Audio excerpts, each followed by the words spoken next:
Well, thank you guys so much for coming. It's such an honor to be here. Thank you for watching. If you're watching this video, everybody came together so quickly. This happened in like 5 days, but this cause is so important to so many people that everyone's just like, yes, how can I help? How can I help? And you know, Tim's led the way so much for this. He's been working on this for 12 years. I'll tell you a little bit about it.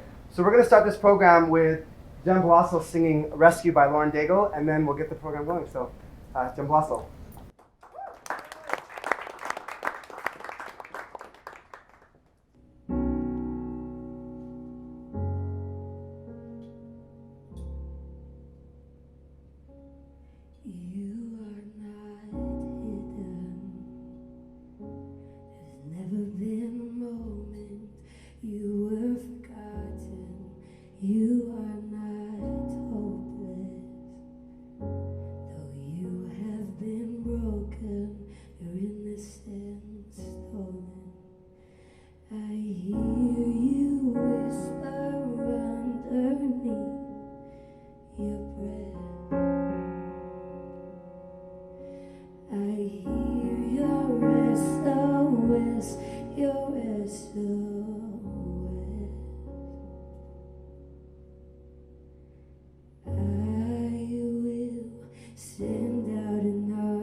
Thank you, Jen. Thank you so much.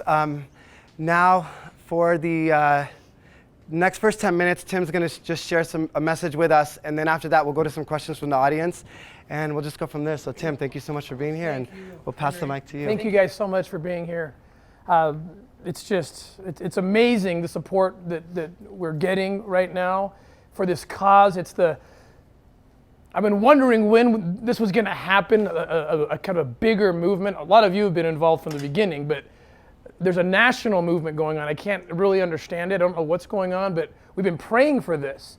I mean, how is it that the fastest growing criminal enterprise in the world has been something that people haven't talked about for the decades it's been going on. I've been doing this for 17 years, and it's been such a lonely trek. When I was a special agent with the government, and even trying to talk to friends and family about what I'm seeing, that's not happening. There's no way. And it was the loneliest time in my life, really, when I was an undercover operator.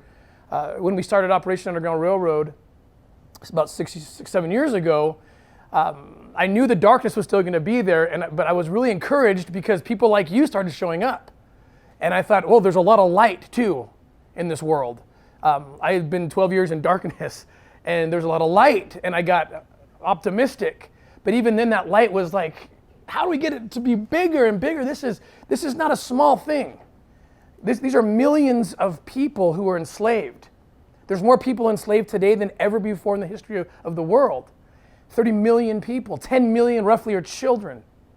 And those children are being sold for labor, for sex slavery, and even for organ harvesting.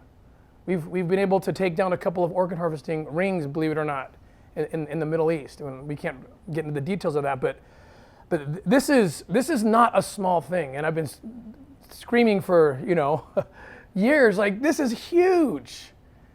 How do we wake people up? This is real captivity. One thing that we do, because we feel it's necessary, is we film everything we can legally film with the permission of our partners to show them. And many of you have probably seen our documentaries. We have another one. We're about to make a huge announcement with another docu-series that's coming out. But this is necessary so people can actually see, okay, children are being taken, they're being trafficked. And so I feel finally we're at this place where we've got the world's attention. And July 30th being World Awareness Day for Trafficking in Persons is just an amazing opportunity. This wave in the last couple of weeks hit just in time, providentially, for July 30th. We didn't orchestrate that just happened organically. And now there's a venue, there's a place, there's designated places already. We have 60 cities, I think, at last count, who have agreed to get involved and get loud on July 30th. We have a couple of amazing opportunities here in Utah to participate, one in St. George, here, one in Thanksgiving Point. Thousands will congregate, always social distancing and wearing masks and everything else, of course. We picked those kind of venues so we can do that. But it's just time to get loud for the kids. And the one thing that keeps coming back to me is, kids can't organize. They can't march. They can't riot. They can't protest. They can't do any of that, which is why we don't see that. There's always great causes and people doing this for years, and it's great. First Amendment's awesome. Speak, get loud. And I've always wondered, where's the march for the kids? And the reason is because they're kids. And we have to stand up for them. And that's what you're all doing. And thank you. I mean, we just need numbers and light and loud, and you're all doing it. And I'm just honored to be here with you. And I just have nothing but gratitude for all of you for being here, being willing to lend your voice. You're all influencers. I think Henry told me, how many millions could we possibly connect to? Between 50 and 150 million. I mean, up to 150 million people in this room alone. So thank you. And it's not easy, by the way. Like, I barely got through that song, Jen. I mean, and that's another reason why we haven't been able to build the movement, apart from the fact that kids can't organize. It's that it's hard to look at. I know I didn't go into this thing with my sword unsheathed. I mean, if you know my story, it was my wife that basically, it came down to a point in my life where my wife said, I will not let you jeopardize my salvation by not doing this. I wanted to quit. I know how hard this is, even to show up and watch one of our documentaries or just know the stories. It is difficult. It's dark. We tend to superimpose our children's faces or our nieces or nephews, friends' faces onto the children victims. I do that, and it just breaks my heart. But I came to the point, and I think we all have to come to the point where we just accept we have to do that. It's the least we can do. If we have to lose a little innocence and we have to suffer a little bit, well, that suffering pales in comparison to that child who's living through a hell unimaginable. And so thank you for being brave to even address this and stand up. Thank you. So we have a series of questions from different communities. So we have different influencers here with different communities. Some, mom bloggers, some teenagers that are here that want to represent. We have a young Ever here who's 10 years old representing the young ones. And so we're just going to go through a series of questions. We'll try to get to everybody's question. If we don't, we'll answer as many questions on video afterwards, or we'll make sure all your questions are answered for your audiences. First, we have Whitney Simmons asking the first question. So thank you, Whitney, for being here. Thank you so much. Having me. So I know this is a hard topic for a lot of people to talk about, but what is the reality of what's happening in the US and in the world, and what are some important facts that people should know? Thank you. Yeah, so I'll address the US. A lot of people think this is not something I need to pay attention to in this country because this happens in developing countries, and so it's not my problem. And I've heard that in my entire career. And the facts are quite the opposite, would lead you to quite the opposite conclusion. First of all, we should recognize that the United States, we are the #1 consumers of child exploitation material. I'm sorry, I call it child rape material because that's what it is. I tend to call it what it is. Maybe I've lost some filters over my career. But we're the #1 consumers of that. Think about that.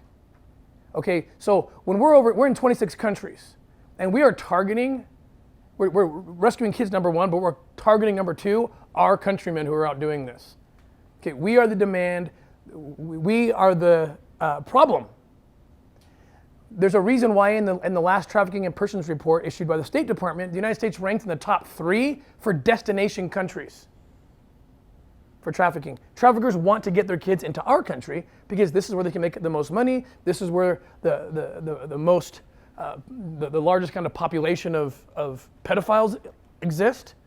So we better wake up because our kids live here too, amongst this madness. And if we're not awake, we're gonna lose our own.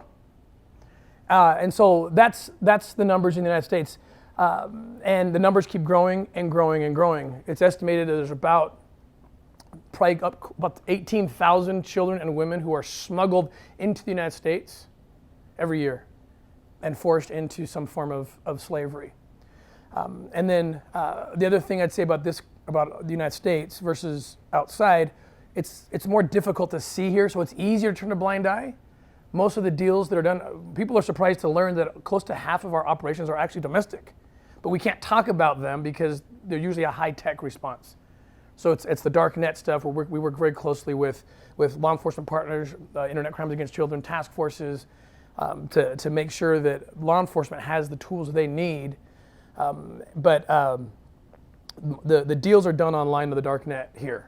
And so parents, if you're listening, know the social media applications, the platforms that your kids are on, understand how easy it is for predators to access your kids. Just up the street, a few weeks ago, there was a guy, his name was Danny Hardman, 42 years old. The AG's office caught him. He was gaming online with 2 6-year-old girls from Indiana. Mom and dad had no idea that the little kid game, playing like a game a 6-year-old can play, no idea that they weren't playing against the computer, because if you're my age or older especially, you can't even comprehend that. We played against the computer, right? Atari or whatever, right? And now these parents think, oh yeah, you're playing that little butterfly game or whatever. No, you're playing with a 42-year-old pedophile, and you've been playing with him for 6 months, and he got these girls, because he just instructed them, desensitized them, got them to send him naked pictures. 6 years old. Luckily, the AG's office intervened and got him before he actually accessed. But this is what's going on right now, and parents need to wake up to the reality that this is a crisis, and these guys know how to access our kids. Sorry, I probably answered like 3 questions with your one. I get going and I can't stop. So. That's perfect. That's perfect. Alex, you want to go ahead and ask your question? Thank you. Sorry, I'm trying to multitask here. Only women can do that. I'm not very good at that. No. First of all, Tim, I've got to start with an apology. Because 7, 8 years ago, you approached me on this. We did a few things, and then I kind of just lost interest and had other things that was going on in my life. I look back now, see everything that's going on. I saw your last post and you said something that really hit me so hard. As a singer, I have a voice. If I can't use that voice, I don't live. The thing that hit me really hard is when you said, these kids don't have a voice. They can't get out and protest. They can't go out and say, hey, this is going on. There's nobody that can do it for them. I, as a black man, I've been, right, you know what's going on right now, right? I've been going out and I've been protesting and talking and having a chance to use my voice. That's what resonated with me when you said they don't have a voice. And that's why I'm here. That's what I want to do as much as I can to help in my own way. But my question for you, Tim, was you say the reports of child abuse and exploitation are millions higher right now than they were last year. Can you share with us how that's happening? Yeah, sure. And I'm sorry if it's going to be controversial. This is not a political thing at all. So don't interpret it that way, but this is the reality of what's happening right now. And these are complex issues as well. But we have seen an uptick, millions of additional reports reported by the National Center for Missing and Exploited Children this year. Millions. We run a few labs throughout the world, digital forensic labs, where we are supporting our law enforcement and they are tracking all these cases coming in. But I talked to the AG here in Utah. It's like 50 times more reports coming in. They can't handle them. What's going on? What's going on is we, as a society, decided that we needed to shut down and lock down the infrastructure, schools, businesses, everything else because of COVID-19. And decisions were made based on available data, and that's what the decision was. Well, again, the kids are quiet, the kids aren't loud, the kids can't protest, they can't organize, and so no one brought them to the table to talk to them. How will this affect you? When you take out the infrastructure, like schools and after-school programs and sporting events, you take away a safety net for children. That keeps kids safe. We take for granted. We don't take it for granted because we understand we work in places like developing countries, like little Haiti, right? That's number 3 per capita in the world for trafficking. Why? Well, we've known for years why. They don't have the infrastructure that other countries are blessed with. They don't have the schooling infrastructure, so they're vulnerable to traffickers. And we just made our country like that. That's what we did. A country without infrastructure. And mom and dad are struggling for their jobs, trying to scavenge for food, so they're not paying attention. Here you go, little, here, child, son, daughter, take the iPhone, take the laptop, do your schoolwork, stay in this corner, don't leave. Me and mom got to head out to save our family. And guess what the pedophiles are doing? They're also on lockdown. Their jobs are suspended or they're working from home and they're on their laptops. We can track the chatter. And you know what they're saying? This is horrifying. It's harvest time. The kids are alone. We're over here. I just gave you that story that happened, the Hardman arrest.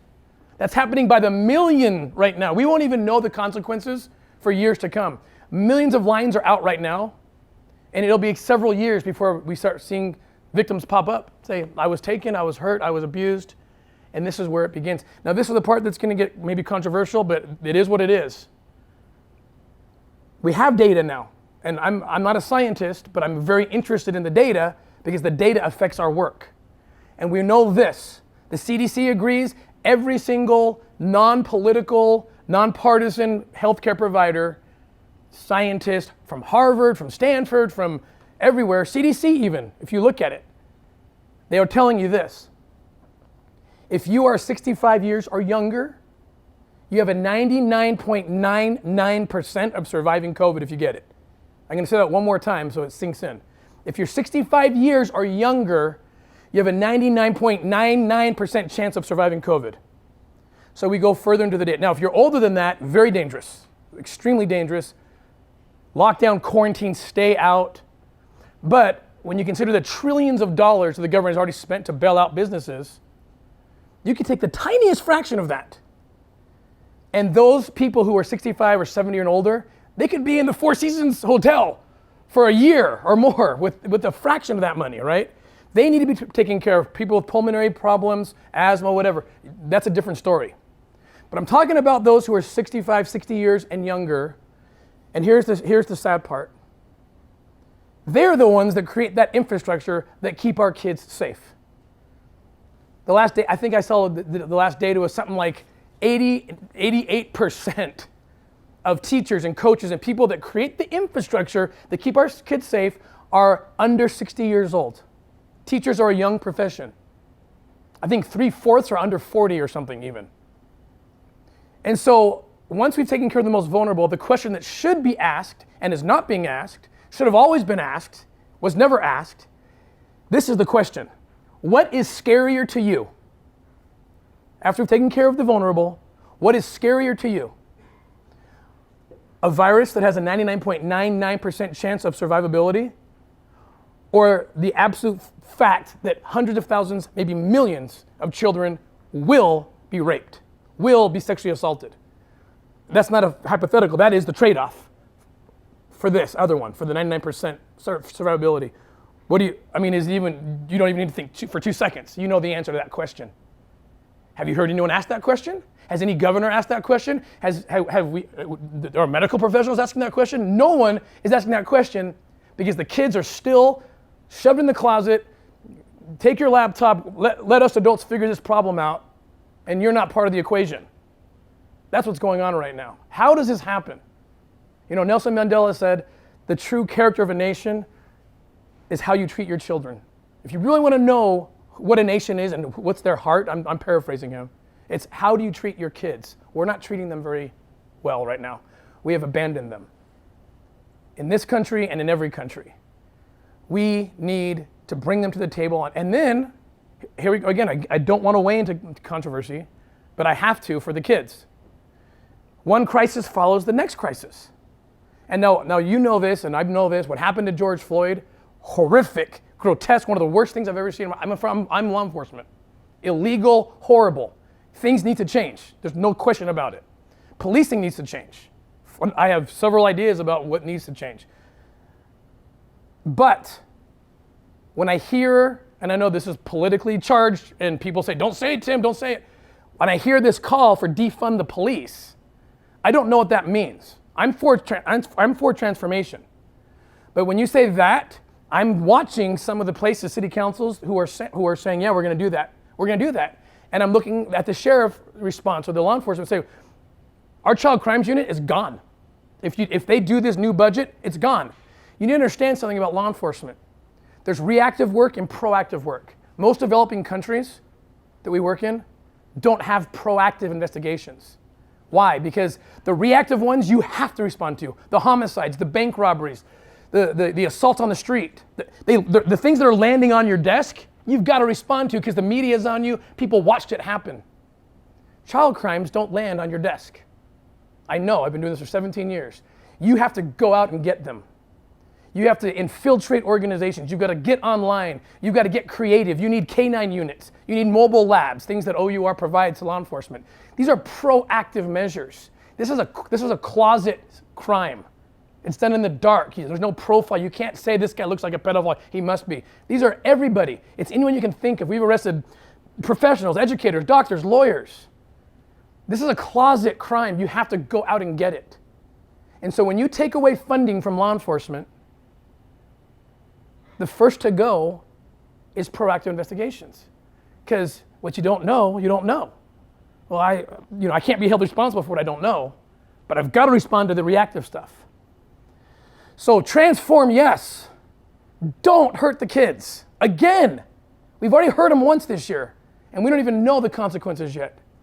Are we going to turn around 2 months later and do it again?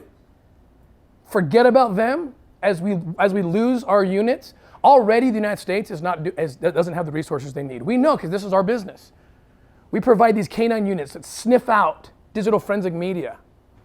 This is so important. You do it, you hit a house, you do a search warrant on a child rapist, pornographer house.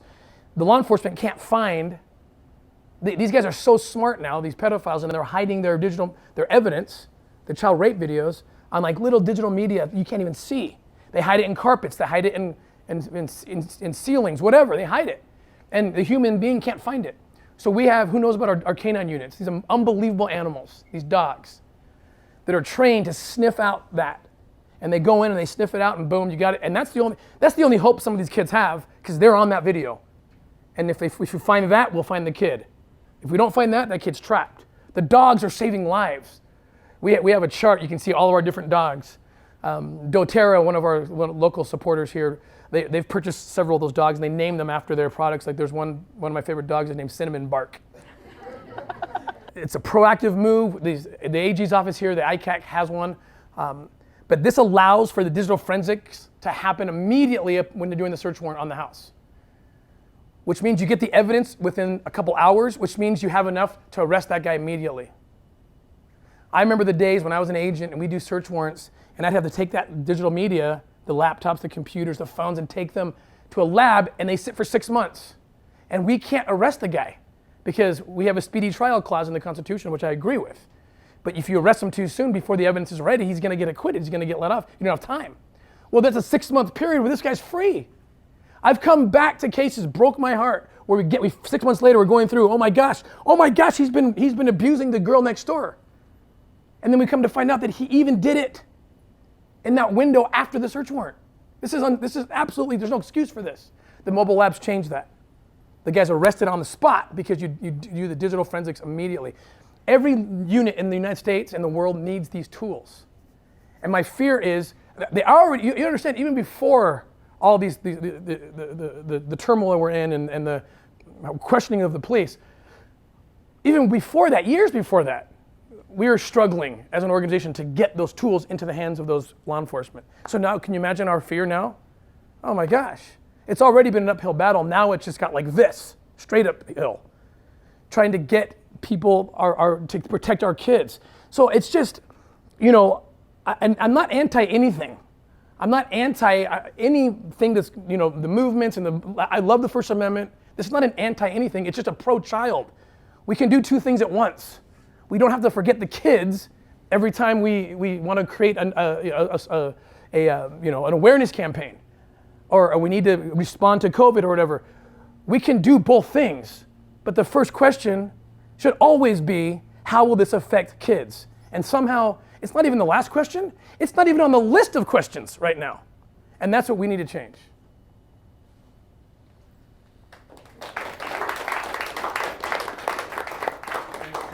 Is my face all red? I just feel like I'm sorry. I get so upset and passionate. It's good to have someone passionate. I feel like my face is like bright red right now. Okay. Okay, so it's like such a massive, huge, scary subject, and I have 2 kids, 6 and 8-year-old girls.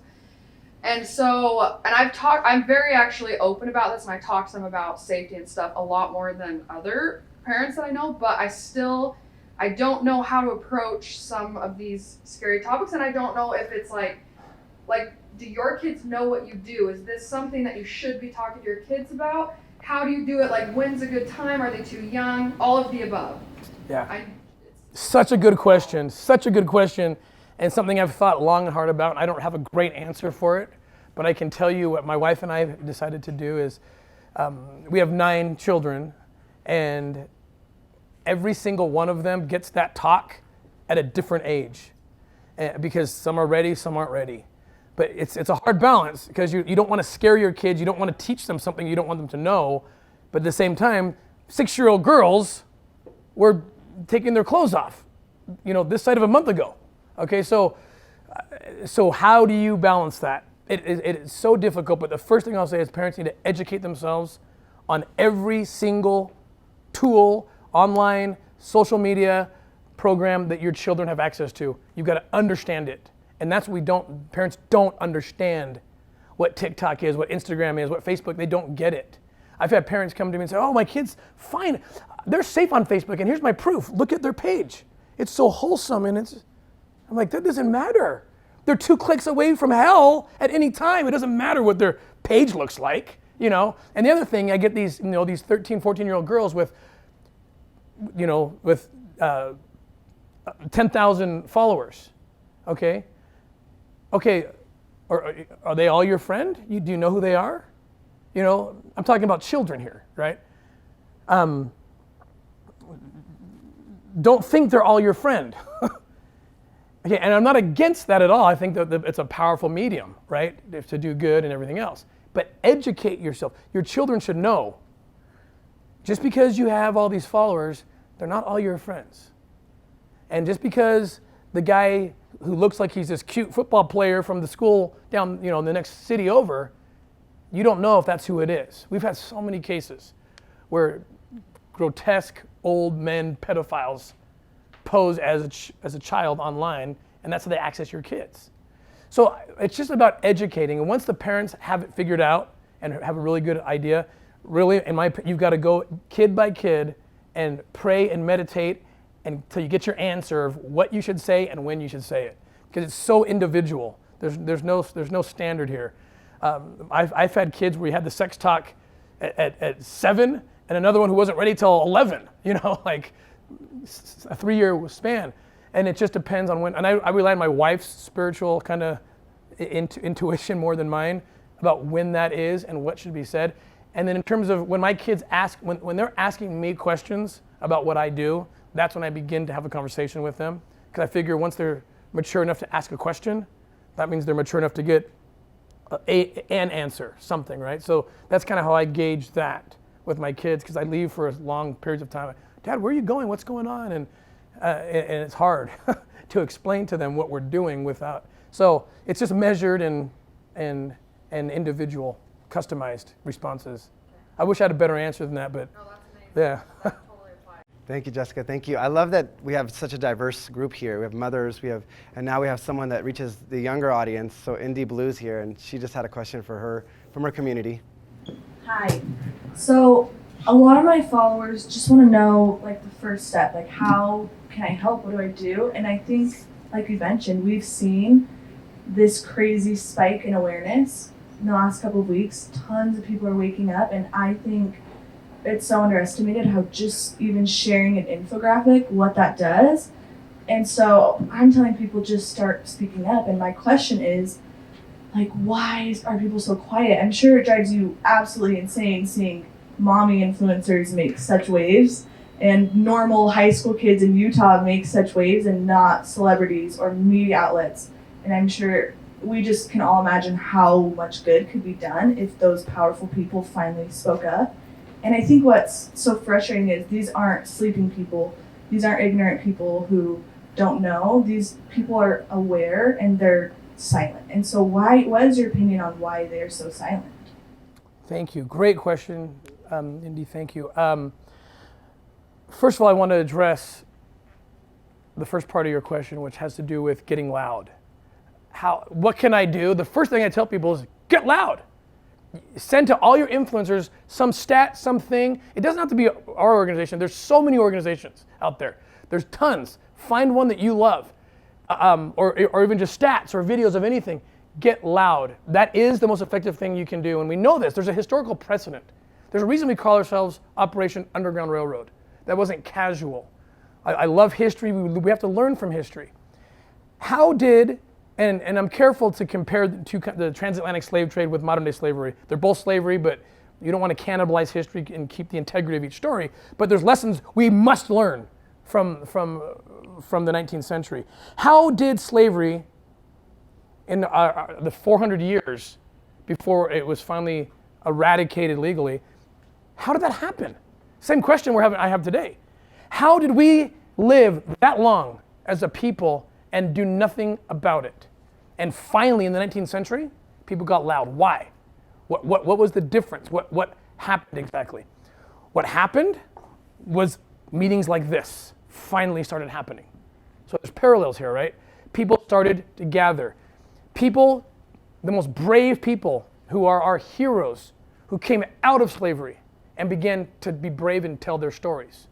Harriet Jacobs, Harriet Tubman, Frederick Douglass, Sojourner Truth, these amazing abolitionists, they began this movement. And historians all agree now. I love Abraham Lincoln, I do. But he didn't just raise his hand one day and say, I'm ending this. That's not what happened. In fact, he had a very different response when he came in as the president. He was, I'm not going to do anything about this, or very little. I don't like it, but I'm not going to do anything. So he was influenced by the influencers. He was. Harriet Beecher Stowe is someone a lot of us can maybe apply more to, because she wasn't a slave like many of us weren't. Most of us in this room weren't. So she wasn't, and so how did she, because that's more like, you know, she stumbled across slavery one day. She lived in Cincinnati, Ohio. She crossed the river. She goes into Kentucky, sees it, didn't mean to see it. Oh my gosh, just like many of you had that moment. You crossed your river, you saw a video, you saw one of our movies or whatever you saw that you're like, oh my gosh. And then you ask the question, which Indy just asked, well, what can we do? What can I do? Harriet Beecher Stowe asked, what can I do? I'm a mom of several kids. I'm super busy in my life, but this is bugging me. She was more just as upset at the North as she was at the South for being so complicit and doing nothing about it and being so lazy and dumb over this whole thing for so long. And she says, but what can I do? And she wrote a letter to her sister. Her sister wrote back and said, you like to write? Anyone can write. You can talk. You can get loud. So she said, okay. And she tells the story. She stood up with her sister's letter in hand, encouraging her to write something, and she crunched it up. She was so impassioned, and she said, I will write something. I will if I live. And she sat down and began to write a book. And that book became the book called Uncle Tom's Cabin. Millions of people bought that book, joined their voices with the original abolitionists, the Tubmans and Frederick Douglass and these others, and they got loud. And they got so loud that Abraham Lincoln really, in the end, had to act. He changed. In 1862, he literally changed the purpose of the war. I won't get into it because I can go on for hours, but he changed the purpose of the war because of those voices. And when he met Harriet Beecher Stowe for the first time, and this is key, met her in the White House, it was called the Executive Mansion at the time, he grabs her hand and says, so you're the lady that wrote the book that started this war. Think about that. You are those people right now. That's who you are. You are the influencers. You're the Harriet Beecher Stowes. You are the Harriet Tubmans. You're the Frederick Douglasses. Right now, and someone someday in this government or others will say to you, so you're the people that made the video, that made the post, that made the movie, that did the tweet, whatever it is. We have a lot more options than just books, luckily. You're those people that started this war. And that's what's happening right now. And then we have more of these. We have a model, it's a beautiful model that happened. And the other thing is we live in such divisive times right now, and it's just heartbreaking. None of us like it, right? But think about the 19th century, how divisive those times were. I mean, they were killing each other over it. And yet there was a group, an inspired group of people who put that aside.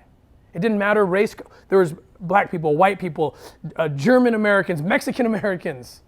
They all said, you know what? We're going to put this aside. People can be mad at each other. We're not. We're going to come together because people are enslaved. And we're going to do whatever we can do. And they did. And they rescued people. And they got loud. So, and there's some healing in that too, by the way.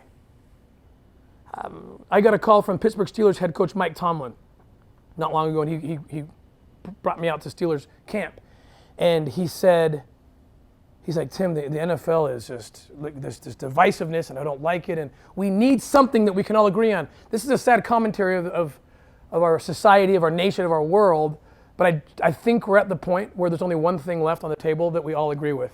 That cuts across every political spectrum, every party, everything, right?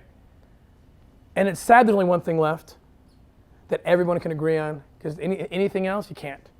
But there's one thing left. Children shouldn't be kidnapped. Children shouldn't be raped. Children shouldn't be exploited. That's it. That's all we got left. So let's use that, not only because it's the most important cause, because it might be the only thing that brings us together. And we need to come together for the kids, and we need to come together to heal hearts and nations. And so, sorry, Andy. Thanks, guys. Sorry. The second part of the question is why they're not getting loud is because it hurts to look at it. Just like, I'll say this too. I've heard people say all the time, if I had lived in the 19th century, I would have been an abolitionist. I know I would have been.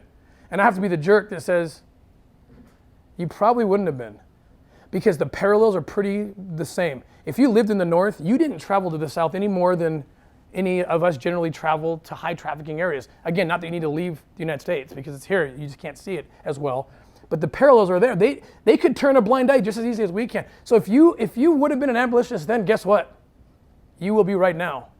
It's not that different. And so now's your chance. Stand up right now. So I think people don't want to get hurt is the number one thing. It hurts. I can't tell you how many times I've just crashed and just sobbed. And it hurts so bad. And my wife comes and picks me up and says, as bad as this hurts, compare that hurt to the kid. Oh my gosh. And then I just jump back up. And that's what we have to do. And the other thing is, sorry if I'm being so long-winded, but the other thing we need to do is this. They make us mandatorily through the government. I had to go see a shrink constantly to make sure that I wasn't going crazy. I swear I thought I failed the test more times than I didn't, and they said, you passed again. I'm like, really? Because I don't feel like I should be passing it. And the one thing that I had to get over, one of the very first cases I worked in the early 2000s, it was these children that were being sexually abused, and I didn't expect to see what I saw. I would never even begin to tell you what it actually is, because you wouldn't comprehend. A decent mind couldn't comprehend what it actually is. You couldn't comprehend it. And I remember the first time I saw it, I fell down, I dry heaved under my desk, and the children just looked like my kids to me. Whether they did or didn't, that's what I saw. I saw my kids. And I jumped out of my car, I jumped out of the office, I ran, I checked my kids out from school. I was down in Calexico, California on the border, and I took them home and I just cried. And I couldn't deal with it. And so I got actually help, so I wouldn't see my kids' faces anymore. And I got to the point where I didn't. And I was like, oh, gay, I don't anymore. Then there came a case years later where I was walking into a trafficking place where all these kids were. And I was undercover to buy a kid. And there's a couple dozen children being sold. And it started happening again. And I felt like the anxiety. I started seeing I have too many kids, right? So I can always match a kid to these children. And it started coming on again. I was like, oh my gosh, this hasn't happened for a decade. And I started employing the tools. And then something said, stop. Don't employ the tools. Just let it happen. Just let it happen, see what happens. And I let it happen. And I saw my kids, and they became my kids. And you know what? It was the best thing I ever did. That was bad advice I took all those years earlier. Let it happen. Let them be your kids. Because what wouldn't you do for your kid? All of a sudden, I was pushing envelopes. I was getting more creative. I was doing things I never would have done because they became my kids.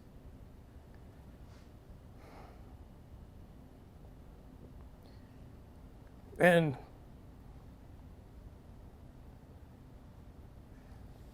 in that case, it's not a surprise that 2 of those kids that we rescued actually literally became my kids because I made that decision, and they're now home with me, and they're my children. So that's the power of letting yourself lose some innocence. Just do it. Let yourself see it. Make them your kids. It hurts, but it's worth it. You know, sacrifice, the word sacrifice, I think we don't understand the meaning of that word. Sacrifice means to give something up to get something better. It doesn't just mean give something up. This is a sacrifice worth making.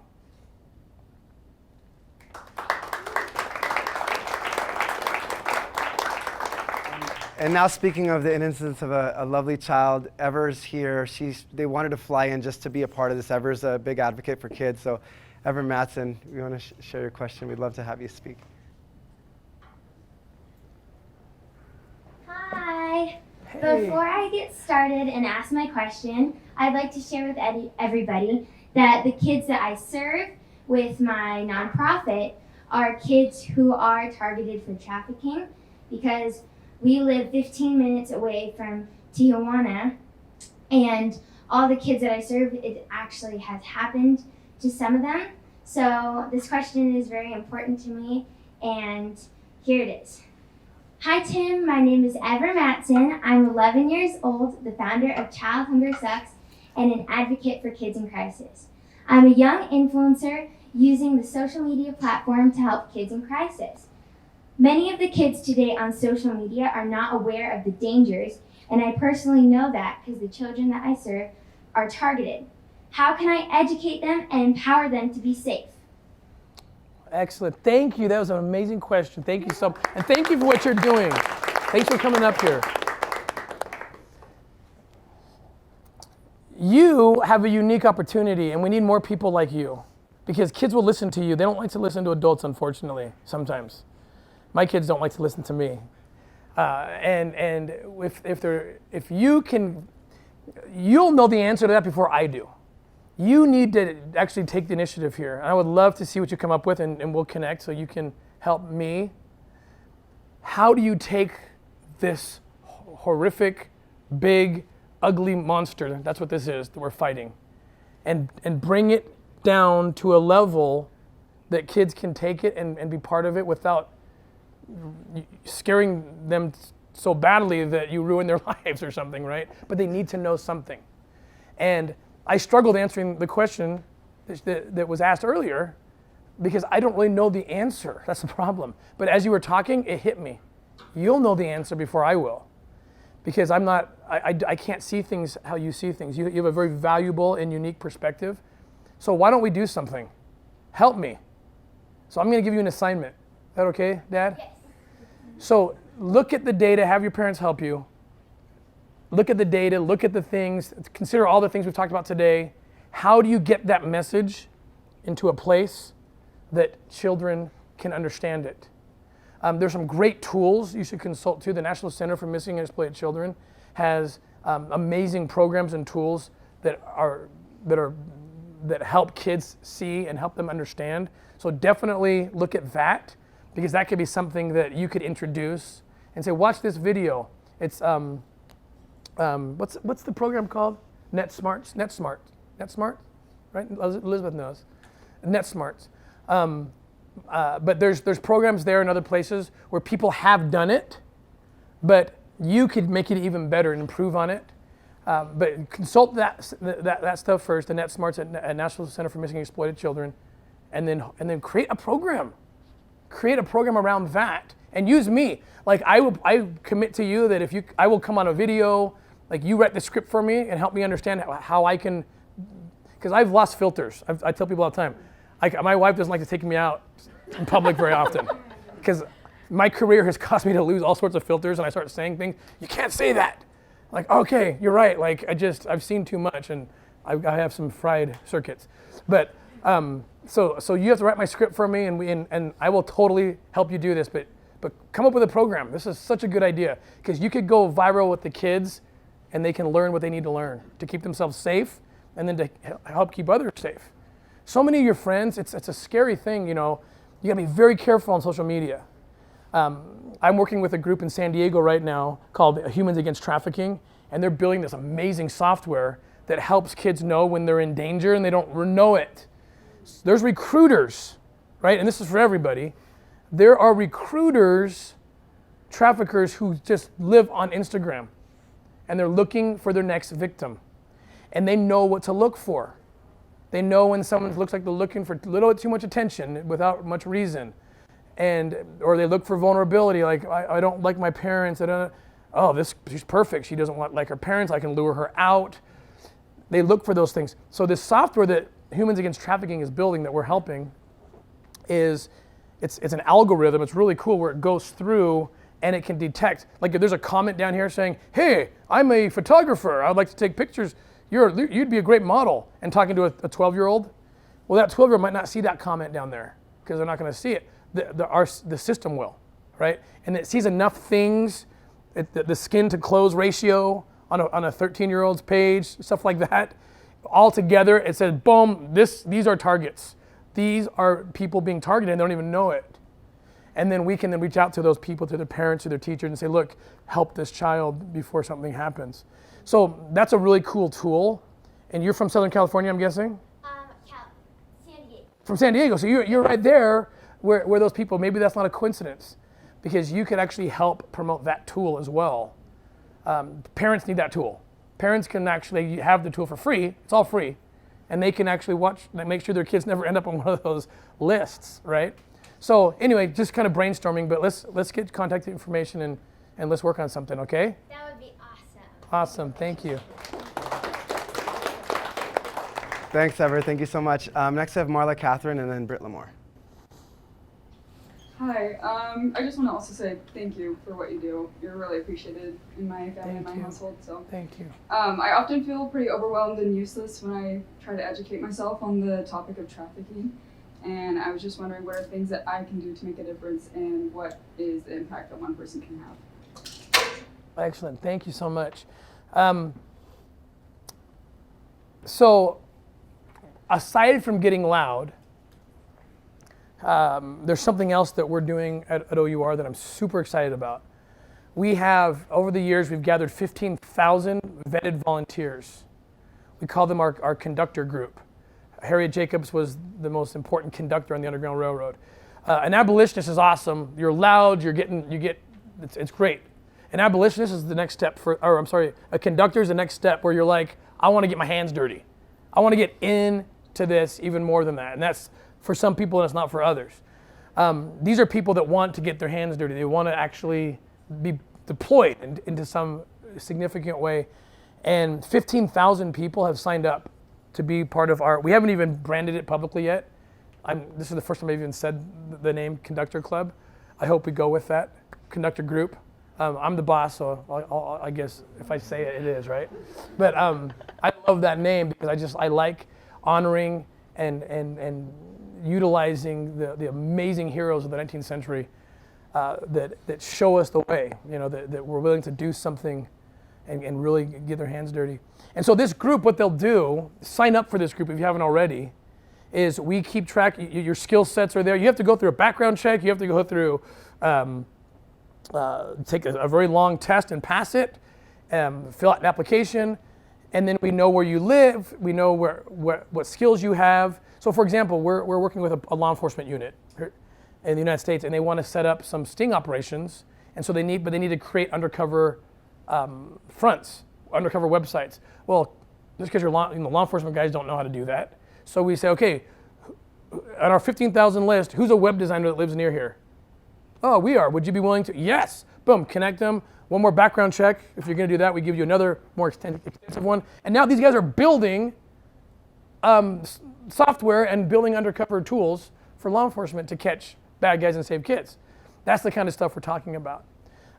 So beyond being an influencer, get people to sign up to be a vetted. Right now online, I think it's just sign up to be a volunteer. We'll brand this better eventually, but it's how the Underground Railroad, the original one, worked. That's how it worked. People gathered like this. What can we do? Well, I've got a house. I've got a mode of transportation. I've got disguises. And people just came in and said they contributed different things based on what their skills were, and that's how they rescued people. So it's just an amazing model. We're grateful for history that teaches us that, and now it's our turn to do that. So thank you for the question.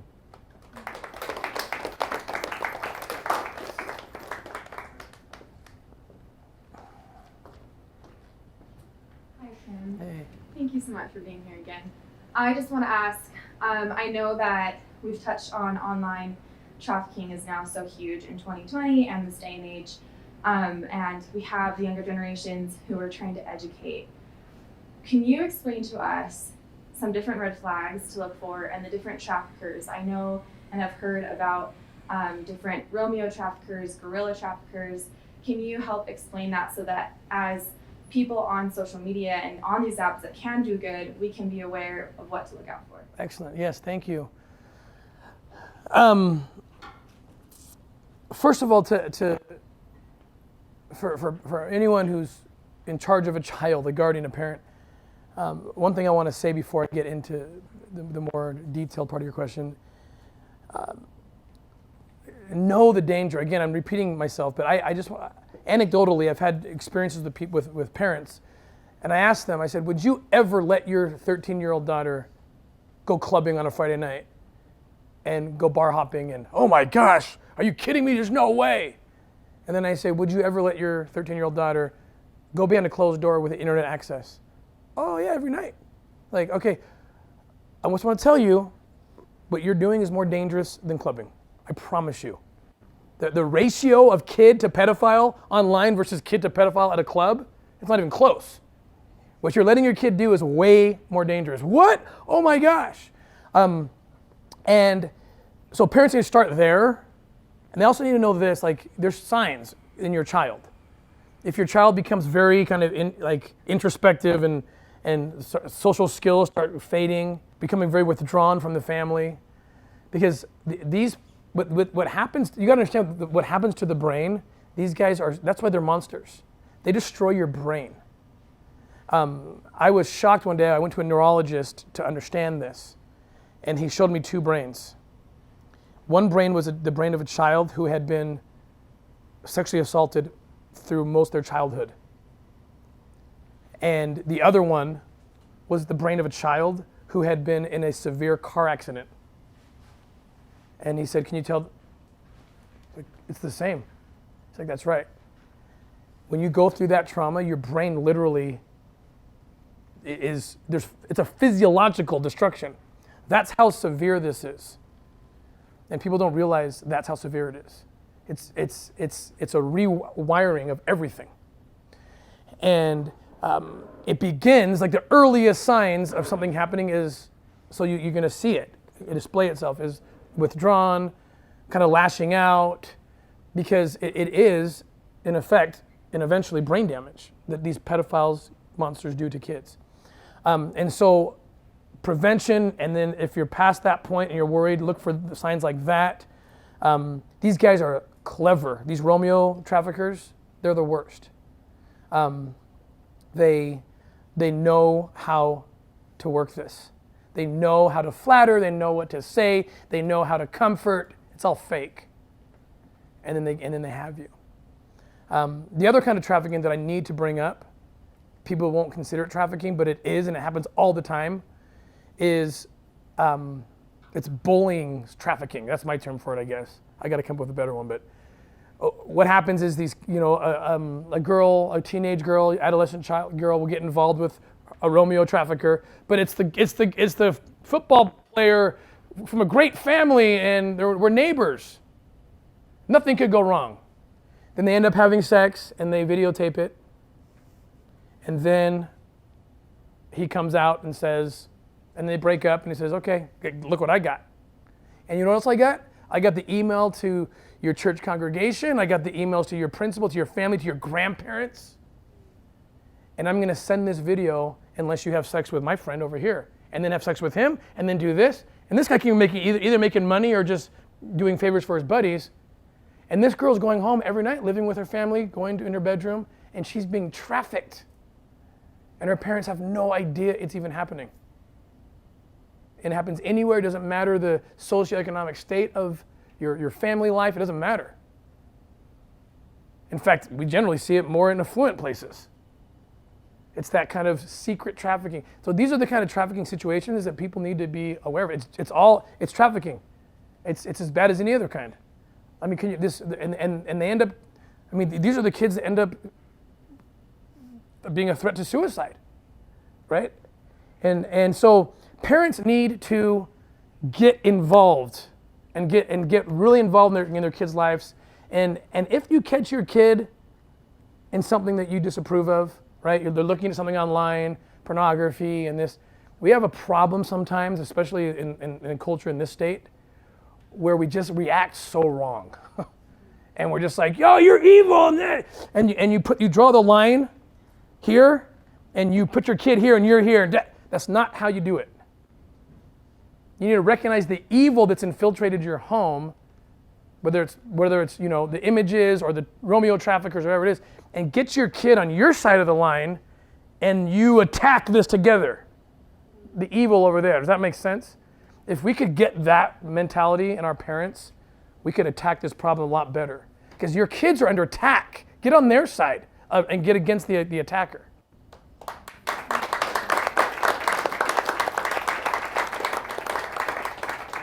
One more question. Tim has to catch a flight. Cami Price has a question, and then we'll bring in Jessica and Tyler from O.U.R. Aftercare, and we'll just get going. Hi, Tim. Thank you for being here. I'm a single mom with 3 little boys, and the thought of all this keeps me up at night far too often. So thank you, first of all, for the work that you do. My question is, can you talk a little bit more about the Rise Up for Children movement and how we can get involved with that? Yes, thank you for asking that. So, like I said, this wave hit, a week and a half ago.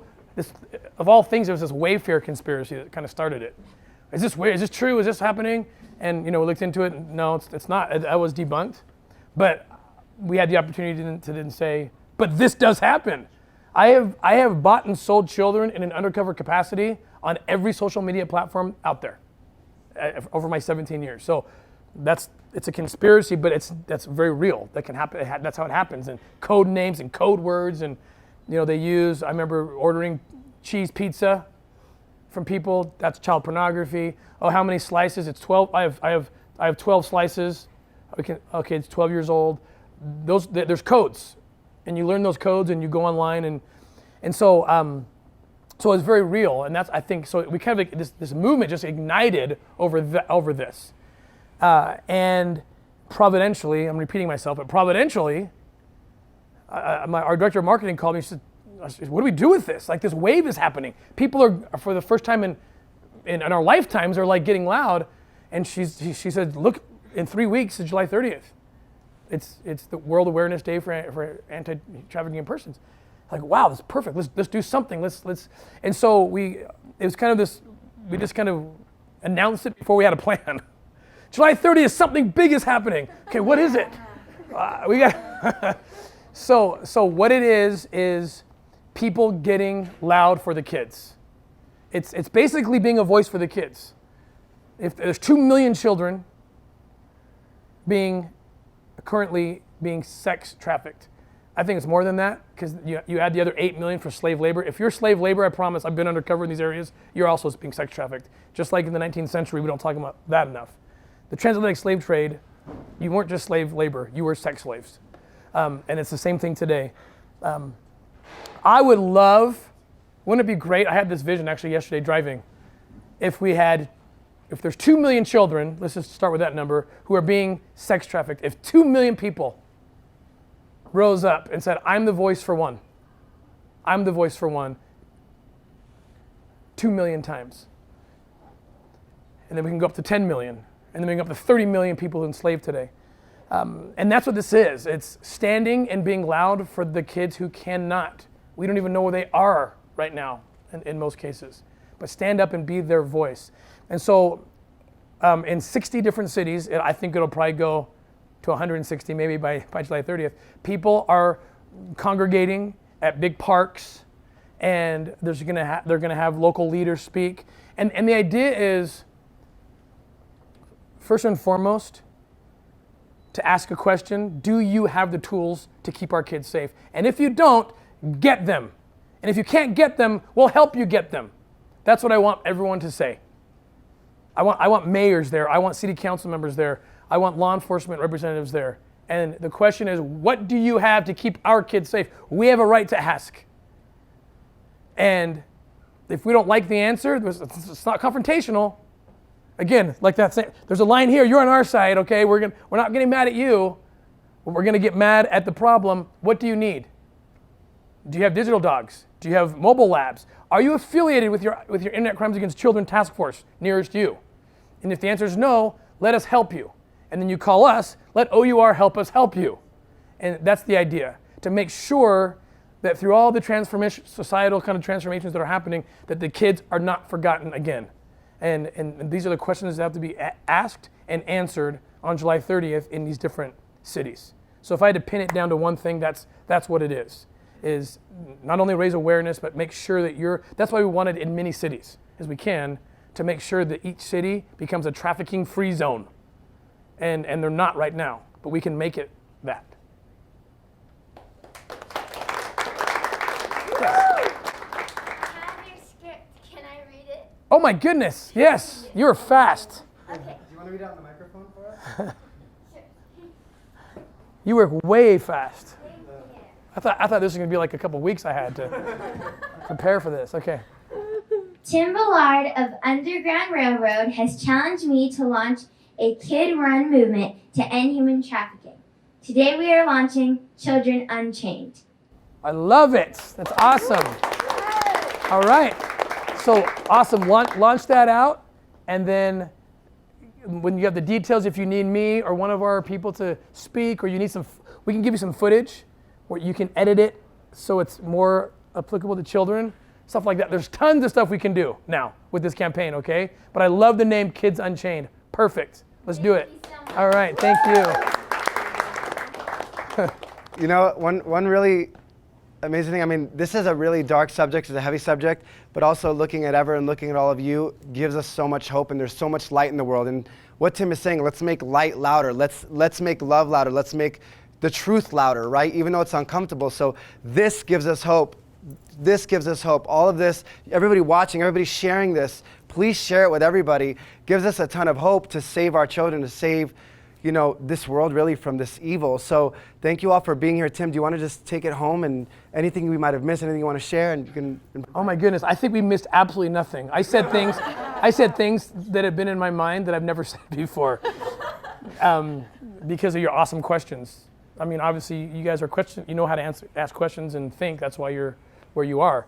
So I just want to just thank you again. The fact that you're, like, I do not undervalue or take for granted that you're willing to do this. It is hard. It's hard for me still. I'm not used to it. It's worse now than before. It doesn't go away, the pain of seeing this. And so just you being here and those who've tuned in, that you're even here watching, it's so easy to turn. When I go on radio channels often and people say, we don't really want you to come on for that long because we start losing viewership. And it's like, oh, what a horrible effect to have on people. And so I know it's hard. So just, I have nothing to say but thank you. Thank you for listening. Thank you for being here. And now you've had the courage to do this much. Take the next step and now do something. And we've talked about a dozen different things you can do. Do something. Just pick one of them and do it. Thank you guys.